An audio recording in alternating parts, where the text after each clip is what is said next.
No defense, no problem for the Utah Hockey Club, right? Right. We're going to talk about that next. Stay tuned. It's coming your way. Tom Callahan, Robyn, Leano on the Locked On Utah Hockey Club podcast.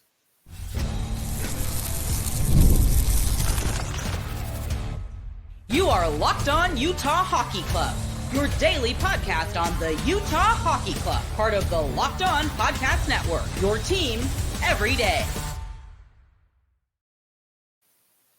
Who needs defense? Oh, we're going to talk about that on today's show here on the Locked On Utah Hockey Club podcast. Tom Callahan, Robyn, Leano with you. Thank you so much for joining us. Want to remind everybody that today's show is brought to you by FanDuel. Today's episode brought to you by FanDuel. Place your first $5 bet and you'll get started with $200 in bonus bets guaranteed. Visit FanDuel.com to get started. Robyn, we have been talking about defense almost ad nauseum. I mean, it's gone from no defense to we have a nice defense to when will the defense come together? Now it's when will the defense all of their bones knit? The injury bug is really taking up residence here for Utah Hockey Club. Yeah, it looks like I don't know which of the hockey gods they ticked off or something. All of them, I think. It really is amazing, Tom, of all the developments that we've heard. We come close to hearing something potentially good, and then a massive setback hits, and now we're looking at, okay, now what's going to happen? How is Utah going to fix this? Because they're out some of their best defensemen for a while.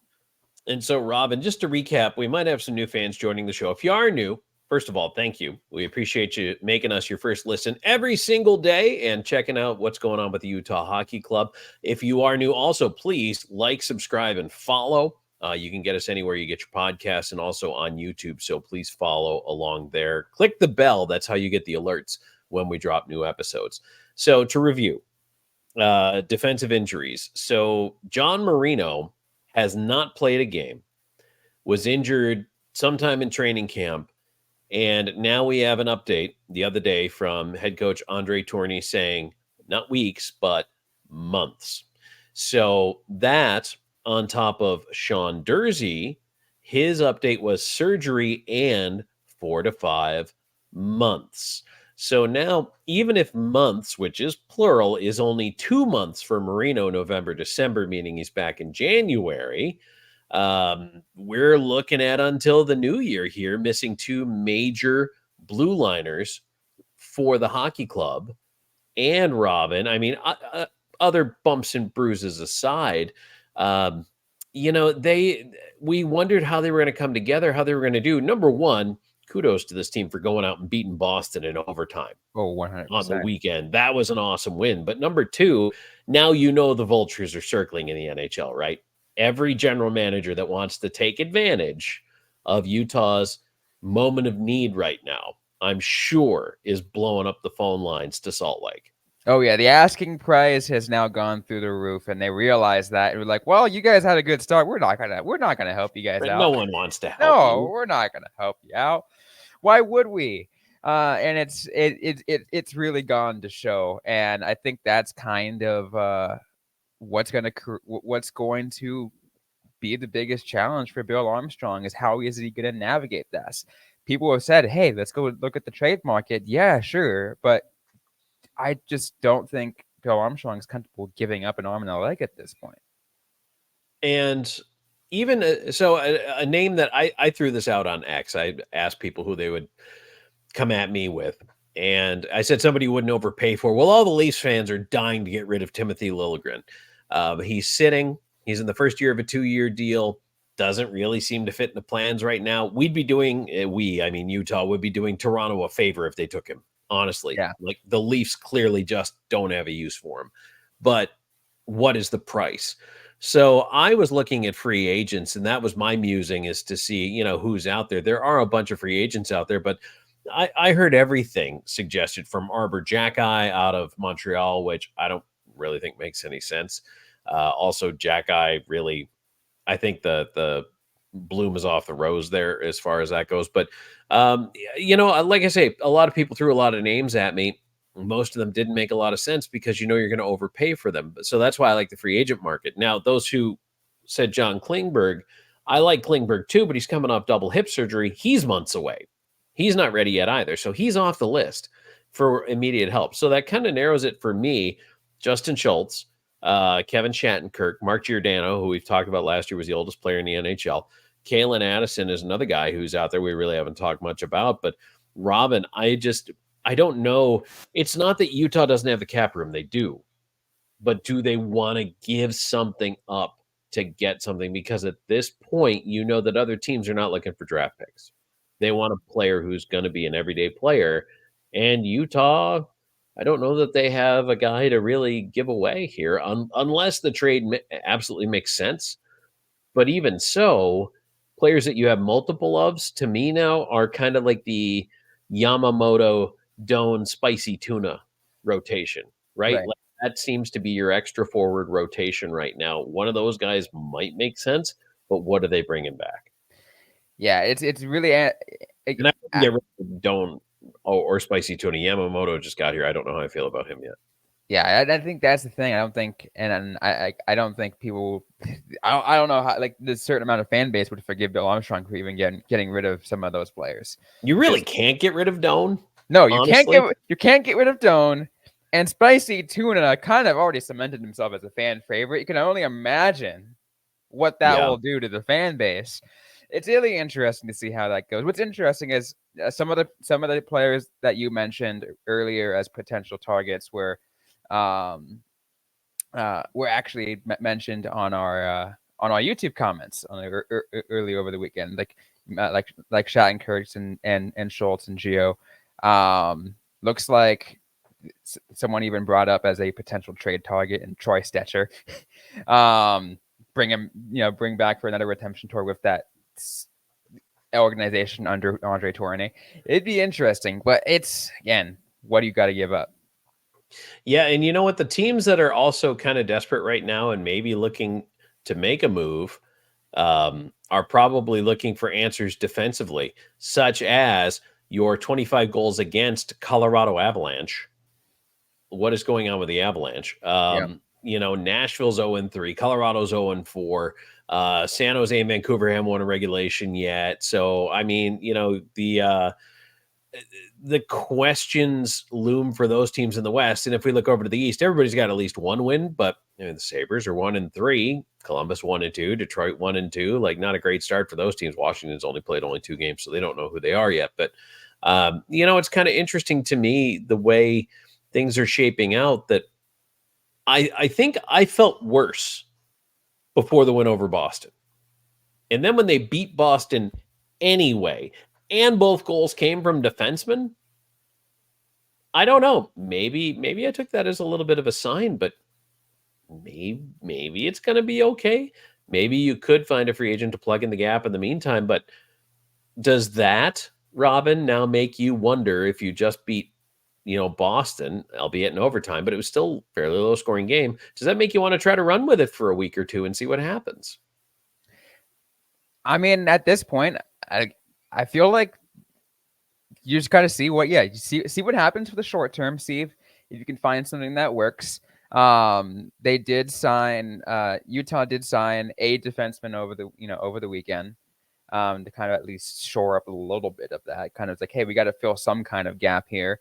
But outside of that, like, what, where are we looking? We talked about the potential of bringing up guys up from Tucson, but at what cost are you going to do that? Now, how long is that going to happen for? Right. And that's one of those things where you have to say to yourself, okay, exactly. How much time are you willing to take away from somebody's AHL development if that's really where you feel in your heart of hearts that they should be? That's the question we're asking, right? How much do you want to just take that time away from that dynamic? Now, somebody could come up to the NHL and shine. Absolutely could. Yeah, we talked about that over the weekend, right? We were giving the possibility of saying, hey, what if they gave Maverick Lamoureux that chance and he just fits like a glove? That's the reference I made. And sometimes it doesn't happen often, but sometimes it does. Sometimes you realize, oh wow, this works really well. Right. And by the way, the defensive Terrell Goldsmith was drafted by formerly Arizona in 2023. So, I mean, at this point, 19, I mean, that's just kind of it's nice to have that there. Right? That's a nice to have is what that is. You know what I mean? That's just in case things really go completely sideways. And all we are is one more injury away from things going completely sideways. I mean, we had that scare when Bortuzzo went down against I the know. Ducks. So How lucky is that now that wasn't a big deal? Can you imagine if Bortuzzo was out even for weeks? Oh my goodness, that's a bullet dodged. yeah, and so that's like at least that is a huge dodge right there. The unfortunate thing is Utah is down their top two of their top four defensemen. I'm saying two of their top four defensemen. It's exactly how is that going to work from this point on? We'll keep talking about that. We're also got to get to some other conversations we might have missed over the weekend. Plus, we'll get to some conversation about what to expect from the Utah Hockey Club versus the Ottawa Senators. We will do that right after this. And today's episode is brought to you by FanDuel. Hey, NFL fans, you can start the season with a big return on FanDuel, America's #1 sportsbook. So when you get a hunch in the middle of the game, you can check out the latest stats, view live play-by-play, and so much more, all in the same place where you place your bets. You get started with $200 in bonus bets guaranteed when you place your first $5 bet. Once again, that's $200 in bonus bets guaranteed when you place your first $5 bet. You don't even have to win on that bet to get that bonus. It just comes right your way the moment you make that bet. I highly recommend FanDuel. I take a look at always the odds. We use FanDuel's odds for our odds coming up for certain games. We use all that. Tell you guys what we think about all of those. Give you our picks. We recommend check it out yourself. See what you think. Once again on FanDuel.com, America's #1 sportsbook.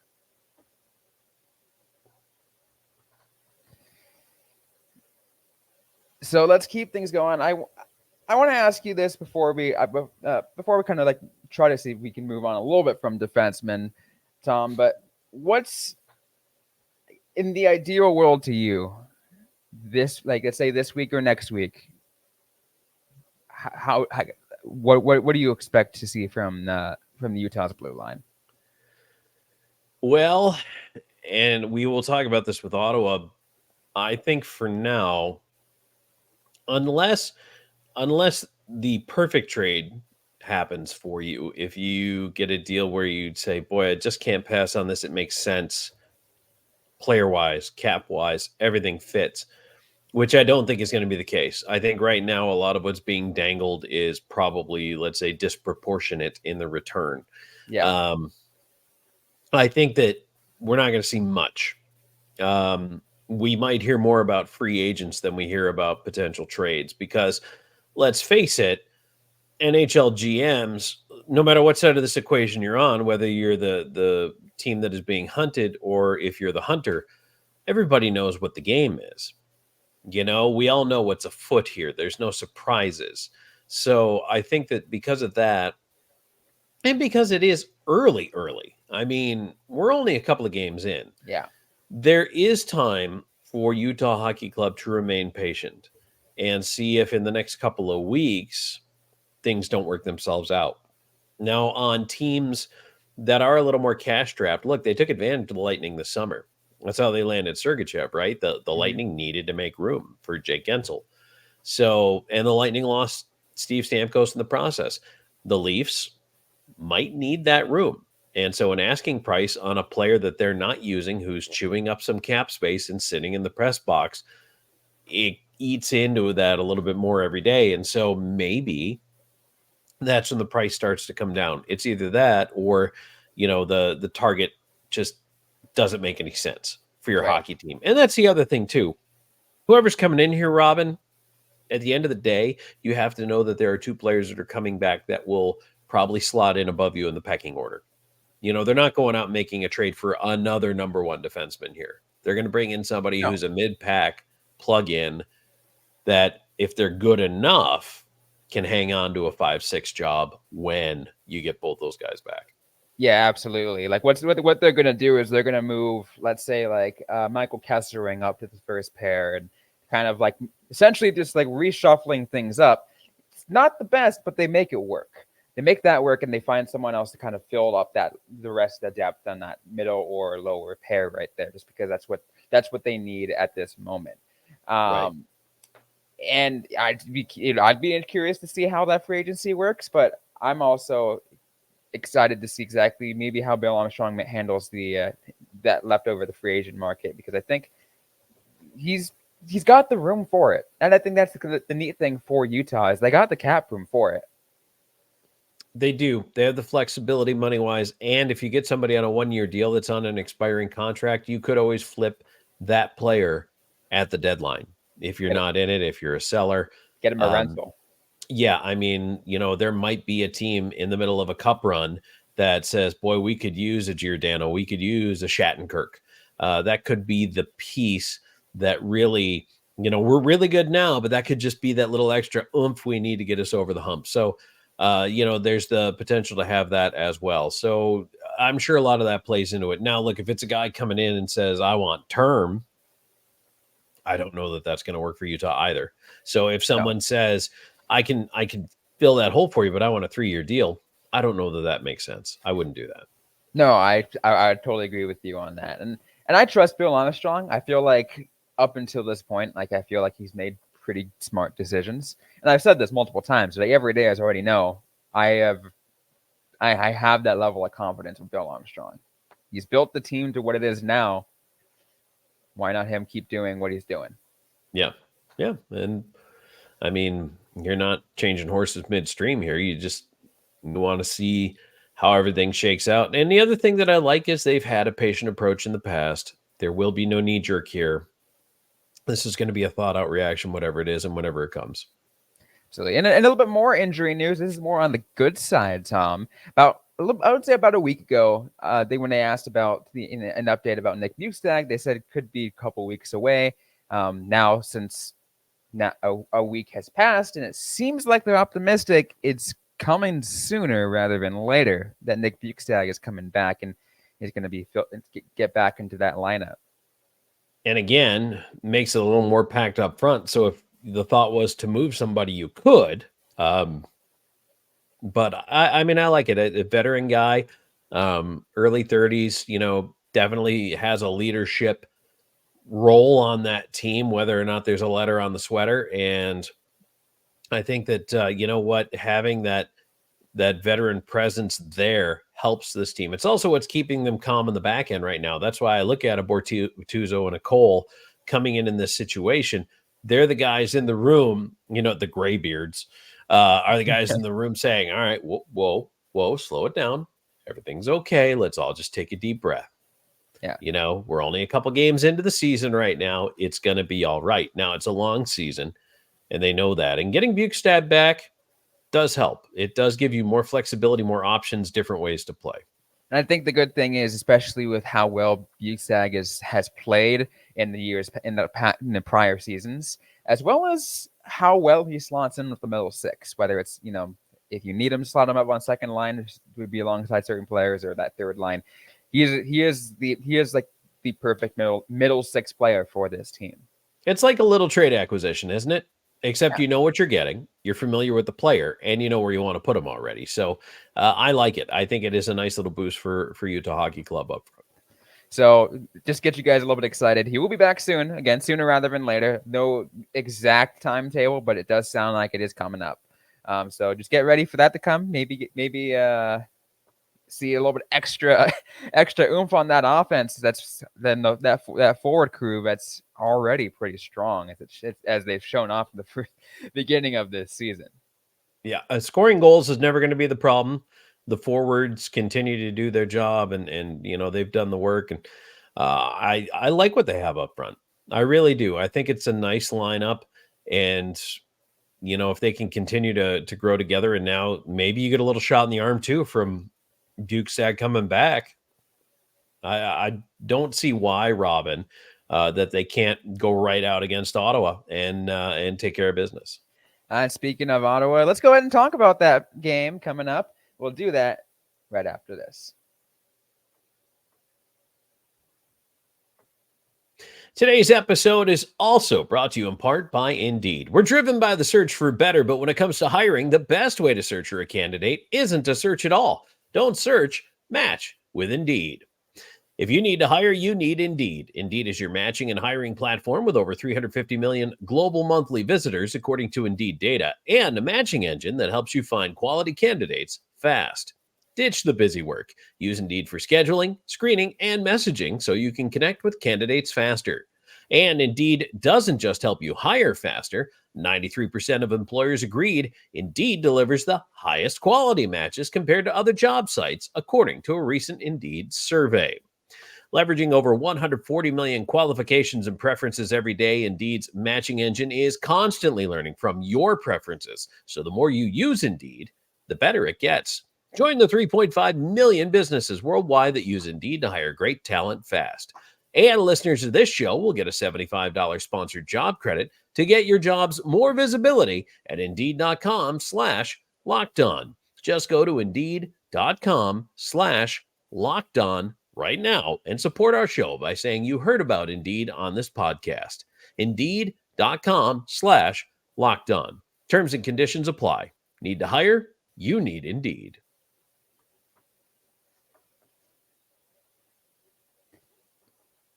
So let's finish things up on this episode, getting to a little preview. Utah Hockey Club versus Ottawa Senators. Tom, what's your first thoughts going into this game? Ottawa is one of those mystery teams to me where you look at how they've drafted over the last couple of years, and I felt like they probably would have been a better team by now, at least in the standings, in the rankings. They have had goaltending questions, which I think they've addressed. They went out and got Leano. They paid a decent amount of money for Allmark. He had a great year last year in Boston. And so far this year with Ottawa, I mean, 3 games is a very small sample size, but you know, they've given up 12 goals. So they're at 4 a game. That's a little high. You need that to be better. You also, I think if you're Ottawa, and the weird thing to me with Ottawa, again, you talk about all the names they've drafted up front, you know, the Kachuk and Stutzla and all these guys, they have studs and they just don't seem to come together. And I think that's weird to me. I feel like they should be better than they are. On paper, I love the Ottawa Senators. On the ice, I don't get it. It's really interesting because I think a lot of people say that because like every year it's been the same case, right? You take a look at what the Senators are always like, ooh, this is a good team. They should be maybe a playoff team this year. I think they're right around that range. And then they go out and be like, what is this team? Like, why are they not putting together the numbers we thought they would? And I think that's kind of what's going to make this game an interesting thing. I won't bring the odds up yet, but I will say this, Tom. I think this is based off of what it's going to look like, and it looks like that this actually might be the closest game odds wise, and I think where people are kind of thinking of where the bets are, or it's the closest one of all of the entire season so far. Which is interesting to me, but that is certainly due to Utah's injuries. Yeah. But I mean, who are the teams in the East that they're always talking about? Those people should be better this year. Buffalo, Detroit, Ottawa. Sometimes Montreal sneaks into that combo. Sometimes Philly sneaks into that combo. But one of those 3 teams, maybe 2 of those 3 teams, we expect to be playoff teams. Because at some point, the Penguins are going to get old. At some point, the Bruins are going to get old. Well, guess what? Neither one of those teams looks old right now. And again, we don't know who Washington is. They played 2 games. We'll figure it out. But you look at that and you say, how long can you sit here and wait for a drop off from somebody else? Why can't you just go out and be better than them? Why do you have to wait for them to drop off? Why can't you just surpass them and become a better team? And that's how I feel about the Ottawa Senators. And so, again, kudos to them for addressing the goaltender, because that was a huge problem last year for them. So they, I think, have a better candidate in there than the Edmonton Oilers, who still continue to kind of throw stuff against the wall and see what sticks. It's just how many they still can't goaltenders? figure it out. How many goaltenders has Edmonton had in the last like 5 years? 77. It's amazing. It really is. It's a lot. And guys they really think they're given the starting reins to. They really do. And I'm not saying that Stuart Skinner can't be the guy, but when? You know what I mean? So that's why I think Ottawa is going to be tougher than they have been, but still defensively to me, this team hasn't proved to me they can lock anybody down. They can score goals sometimes in bunches, but there are other times when the offense just goes missing. You'd find it on a milk carton. So I don't really know which Senators team you're getting, except to say that they've been wildly inconsistent. And when a team is inconsistent, I think that Utah, which is consistent, has a chance to take advantage of those teams. Absolutely. And I think especially with what we talked about as how strong Utah's forward group is. We just mentioned it earlier. It's such a strong group that they shouldn't have the problem scoring, especially if it's against a defense that has allowed more than the average for this league. And then, I mean, all you have to worry about is Allmark standing on his head, which he occasionally could. That's true. But I mentioned the odds, Tom. I'm going to go ahead and bring it up now. Sure. Just kind of show everybody exactly how close it is. Utah is a slight favorite at -114 at the money line, and Senators are at -105. We've the first time this season we're seeing both of them in that minus range for the money line, which means that the money's going either in both directions. They don't know where this is happening. It's a close game, but the total points at 6.5. I feel like that's about right. Utah being the favorite. I would call Utah the favorite in this one as well. And again, I understand why it's as close as it is. It's because of those defensive injuries. With the defensive injuries, I guess it's funny because I would have looked at that Bruins game and thought Boston had the potential to score a lot of goals, and then they don't. And not that Utah did either, but that's such a tempting money line because, as I just talked about, Ottawa's allowing 4 goals a game on average in 3 games so far. Small sample size, but you feel like that kind of lends itself to the over. And Utah, in its 5 games, 19 goals against. So they're not quite at 4 per game, but they're pretty darn close. To me, that screams over. I have proven that I'm terrible at over-under, but I guess that's where I would go. I would be with Utah, and I would be on the over for this one. I'm around with you. I'm leaning towards Utah on winning this one. Plus, it looks like Utah gets all that extra energy from that insane home crowd. You know what? It is turning into one of the best home ice advantages in the early part of the season, isn't it? It's really cool to see. It's fantastic. We've only seen a couple of games, right? We've only seen 2 home games, but both of them have been great. And I expect that to be the same all season long, no matter what, really. Oh, absolutely. I think the energy and the enthusiasm is there, and that's the nice thing about year one, that honeymoon period. Whether this team's in or out of the playoffs in April, I think that enthusiasm will carry over the summer, and they'll be better the next season. So I think it's a great start. And you know what? Yes, I think home ice is going to matter, maybe a half goal a game if this keeps up for Utah Hockey Club. Yeah, I will say this, Tom, too. It's not a dig to the other teams in the area, but I think it does help, the UHC that the Jazz aren't going to be great this year, and the Utah Utes football team is taking a dive, and what are they cheering for? Oh, look. Who's the best team out there right now? Who's as well being the shiny toy? Well, it's the UHC. Let's go cheer for them. They are the new hotness. Yes, they absolutely have that. They're planting the flag right now, and it's awesome. I mean, sometimes you just need stuff to come together like that for you to really get in there, have success, and enjoy it. And I think that's exactly what we're seeing. So it's a pretty cool moment right now. It's very much a cool moment. If you're new, if you're just catching this show for the first time, it is not too late. There's plenty of room on the bandwagon. Jump on and hang out with us, because it's going to be fun covering these guys all season. There'll be ups and downs, a lot of ups and downs, I know, but it's going to be entertaining the whole way. All right, Tom, but you did say, so you got Utah winning this one and going over. What's the score prediction that you got? Yes. So, given what we've seen out of these teams, I think 4-3 is where I'm going to end up on this one. I feel like Maybe 5-3 with an empty netter for Utah.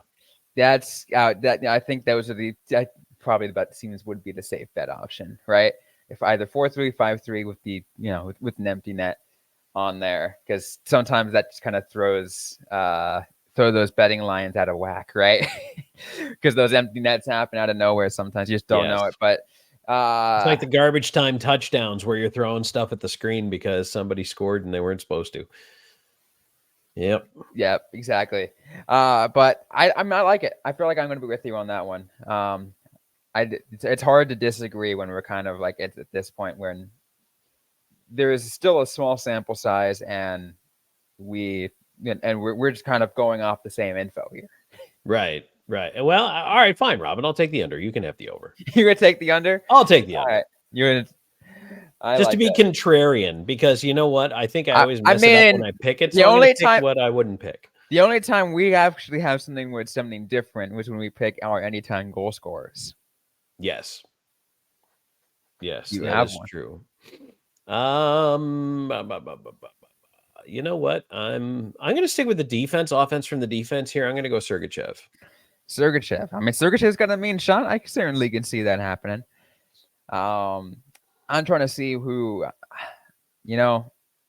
I think it's the easiest cop out of one to do. And I'm not the one everyone's probably thinking of right here, but the other one in Clayton Keller. You know who's getting chances lately, Robyn, that I really like, if you got to pick a forward, is Logan Cooley. He just finally did get a goal. Yeah, you've been getting chances. Like you can see it. He's been wanting it, and he's been looking great too. So I wouldn't be surprised when he's on that list too, potentially. So those are the options too. And again, these are just kind of what we're thinking. We're not telling you, hey, go bet this way. Certainly not with me. I just half the picks I pick are for fun. Exactly. Exactly. Unless I tell you specifically in the show that I'm gonna quote lock this one in. Otherwise, consider it just like a little fun segment. I love doing this show. Doing this segment. It's fun. But maybe we should start doing something where we start keeping track, see which one of us is right. See where our records are, or see how terrible we both are at the end of the year. Yeah, you never know. We'll have to come up with something. Fans, if you have an idea for that, if you have a friendly competition that Robyn and I could have within the podcast, throw your ideas in the comments. I absolutely love that. Any final thoughts before we close things up? Just looking forward to the Ottawa game. It's your only chance to see the Senators if you haven't been out to a game yet this season.